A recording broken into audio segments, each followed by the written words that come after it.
So, I shall speak on Bhagavad-gita as it is. The purpose of saying Bhagavad-gita as it is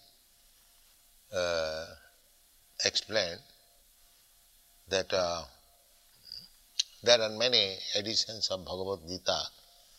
They are interpreted in their own way, giving up the spirit of Bhagavad-gita. So, this particular name, as it is, significant. Perhaps there is no other edition of Bhagavad-gita where it is written as it is. In this connection, Professor Dimmock of Chicago University has written a foreword, and he very much appreciates the theme. He says, Swami Bhaktivedanta comments upon the Gita from this point of view, and that is legitimate. She accepts that Bhagavad-gita as it is legitimate presentation of the great book of knowledge. And he also says, more than that, in this translation, the Western reader has the unique opportunity of seeing how a Krishna devotee interprets his own text. So, about Krishna, the devotees actually can interpret about Krishna book. Others, if they are not devotee, how they can interpret on Krishna? Just like a member of a family can say very nicely about the head of the family, how outsiders can say about the family. That is not possible. Similarly, about Krishna, a Krishna devotee can speak nicely, not others. Others have no right to speak about Krishna. And Krishna also admits Arjuna as the right student of Bhagavad-gita. In the beginning, Krishna says that I have selected you as my student because you are my friend and you are my devotee.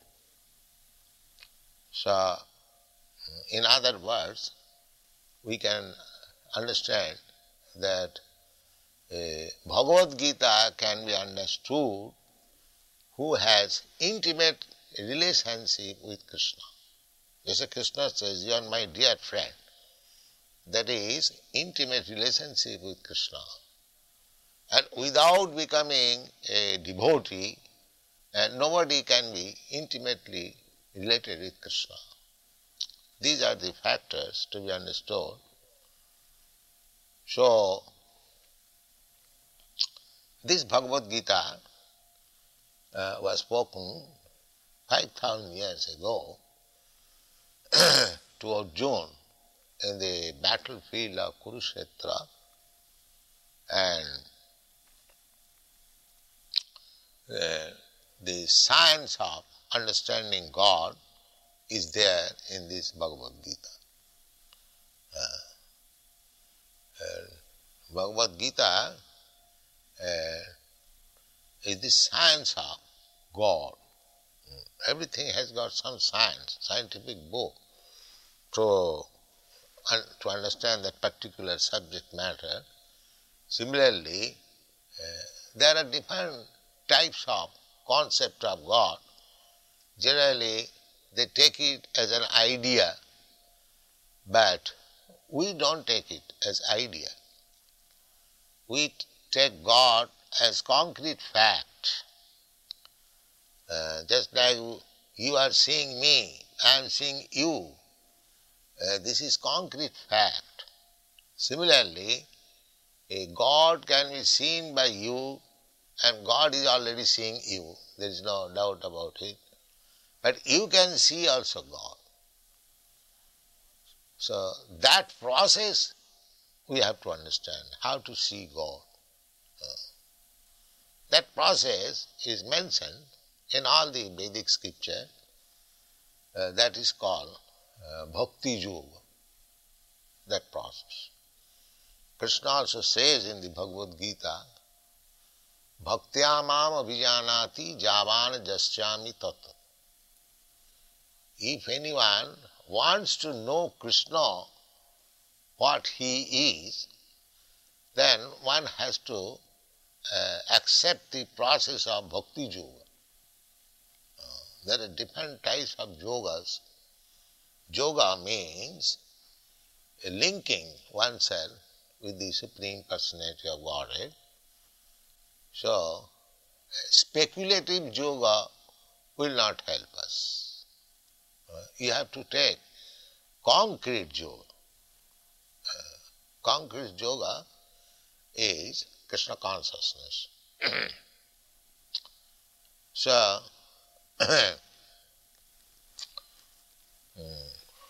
we have given our introduction of the Bhagavad-gita that one has to understand Bhagavad-gita as it is directed in the Bhagavad-gita. There is direction. How to read Bhagavad-gita. People are reading Bhagavad-gita without taking the direction. This we have explained in the manner that if you take some medicine, there is some direction on the bottle, that this is the dose. You take so many drops, so many times, that is direction. Similarly, for understanding Bhagavad-gita actually, you have to accept the direction as given by the author himself, Krishna. He says that long ago, some 40 millions of years ago, he first spoke this Bhagavad-gita to the Sun God. And the Sun God transmitted the knowledge to his son Manu.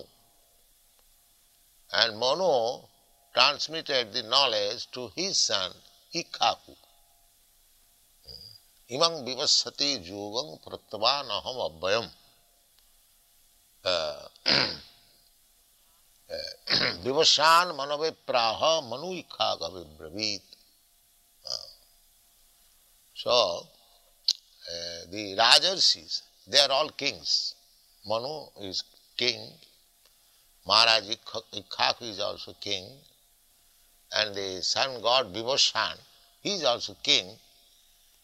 He is the king of the sun planet, and his grandson Ikhaku became the king of this planet, Maharaj Ikhaku, and in this dynasty, which is known as Raghuvansha, Lord Ramchandra appeared.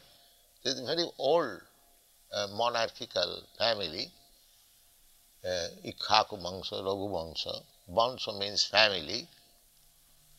So formerly the kings, the head of the administrative executive, they used to learn the thesis or the injunction given by God. So, according to Bhagavad-gita, only a devotee of Krishna, a person who is intimately related with Krishna, he can understand what is Bhagavad-gita.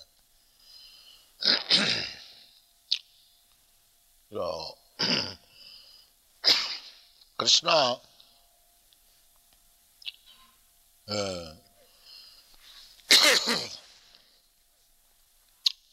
Arjuna, after hearing Bhagavad-gita from Krishna, he addressed him as Parabrahma, Param Dhama, Pavitram, Paramam Bhavan, Purusham, Shasatam, Divyam, Adi, Devam, Ajam, Vivam. He understood Krishna as Parabrahma. Parabrahma means the supreme truth, absolute truth, Parabrahma. Brahma, the living entities, they are also called Brahma. But living entities are not Parabrahma. Parabrahma means supreme. So Arjuna addressed him as Parabrahma and Param Dhama. Param Dhama means the resting place of everything. Everything is resting on the energy of the Supreme Lord. Therefore, he is called Param Dhama. Just like all these planets are resting on the sunshine, sunshine is the energy of the sun globe. Similarly, this material energy is Krishna's energy. And everything is material or spiritual, everything is resting on Krishna's energy. The resting place is Krishna's energy.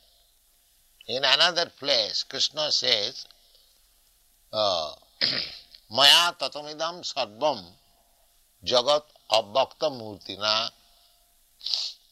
masthani sarvabhutani naham teshu avasthita. Krishna says that in my impersonal feature, I am spread everywhere, all pervading. God is all pervading by his impersonal feature, namely his energy. The example is given just like heat is the energy of fire. So fire spreads by its heat and light. The fire is one place, but the heat and light is spreading. Similarly, Krishna is in his own abode, which is called Goloka Vrindavan. There is a planet in the spiritual world, the topmost planet.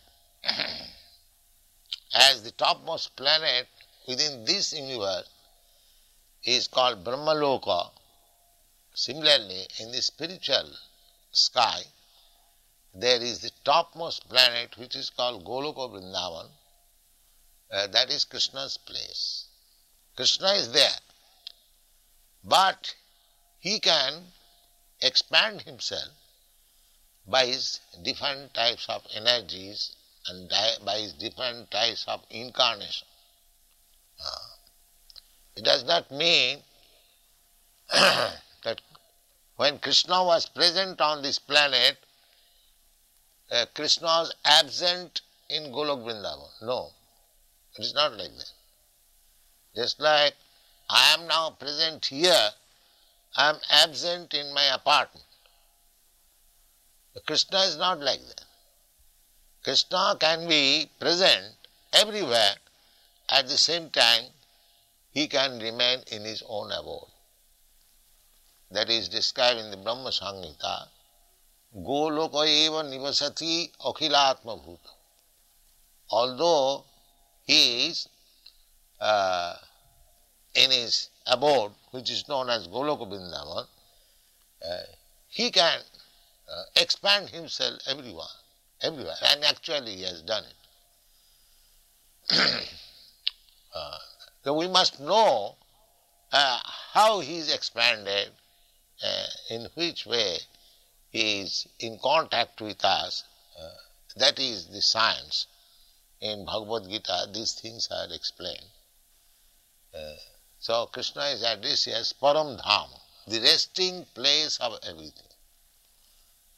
Everything is resting. Krishna also says, Masthani Sarvabhutani.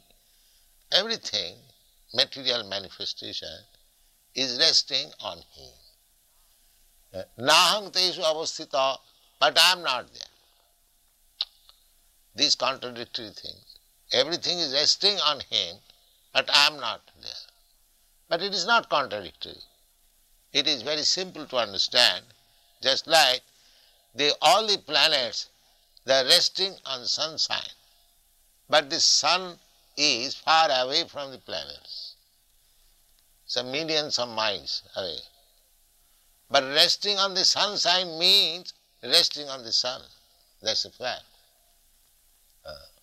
Therefore Krishna says, Masthani sarvabhutani nahang teshu avasthita parabrahma param dhama pavitram.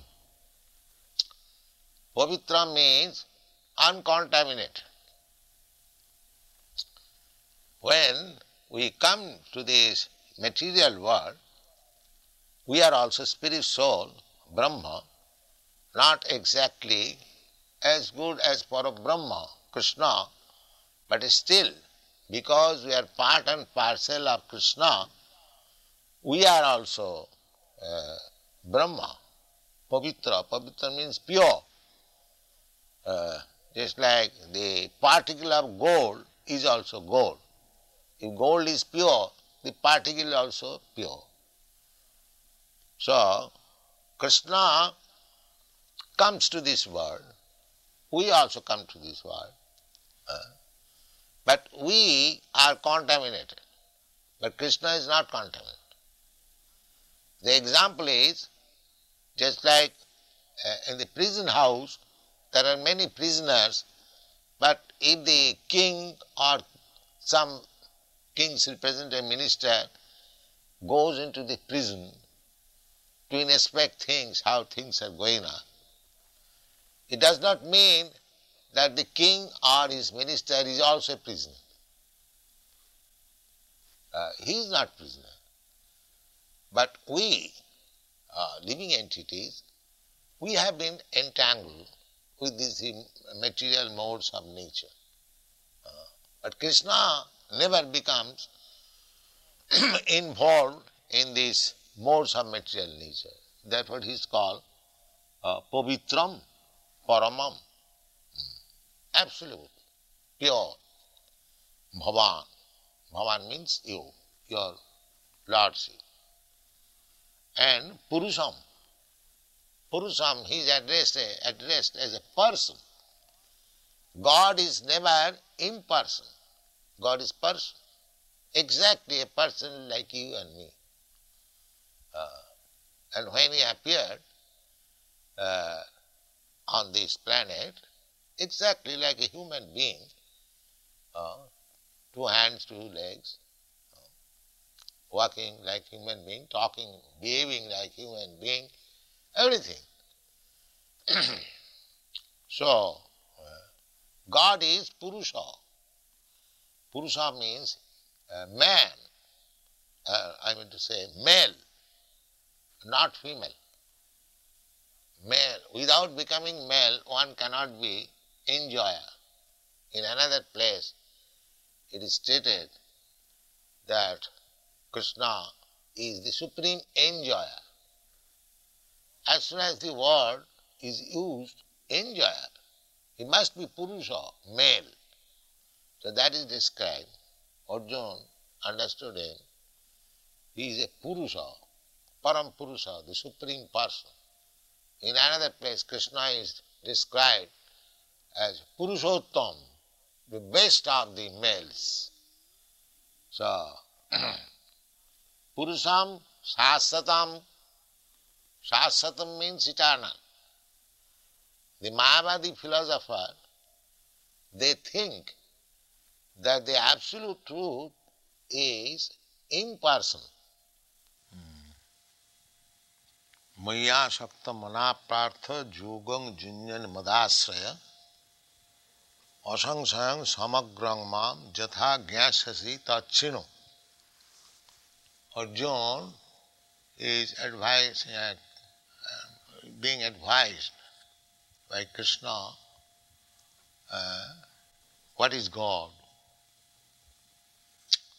The conception of God, however we may speculate, it cannot be perfect because God is unlimited, all-pervading. We are limited.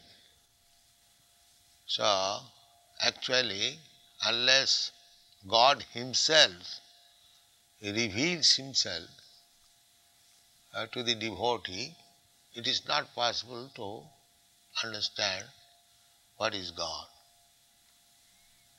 Therefore, God Himself, Krishna, is speaking about Himself.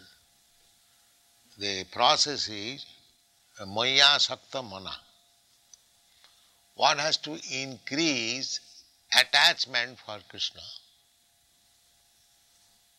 We have got now attachment for material things.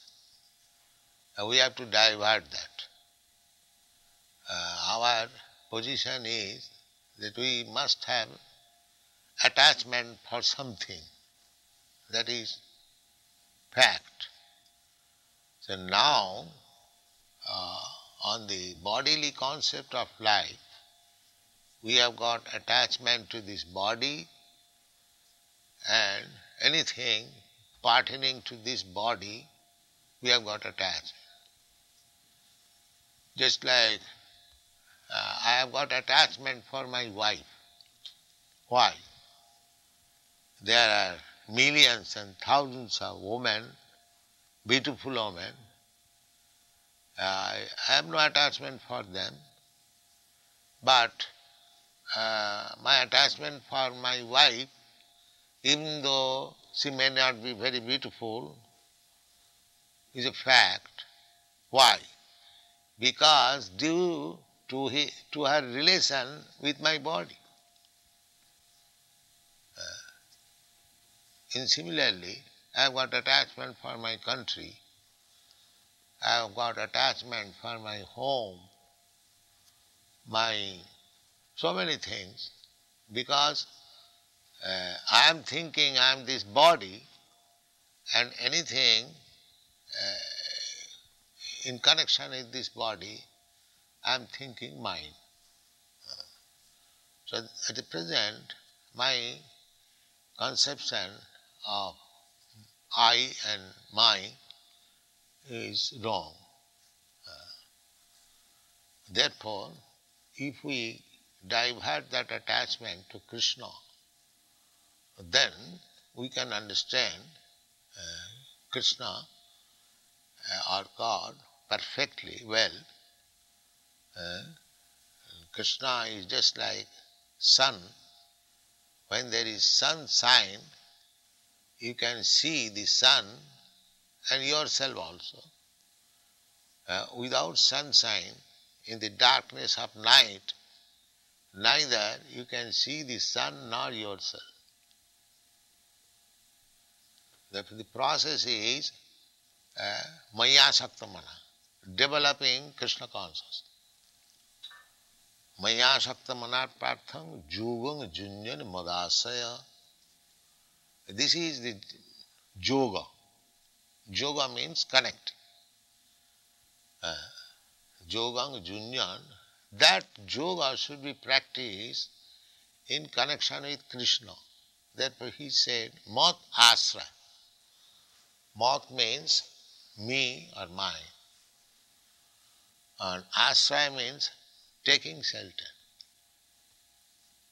So either you take shelter of Krishna or Krishna's representative.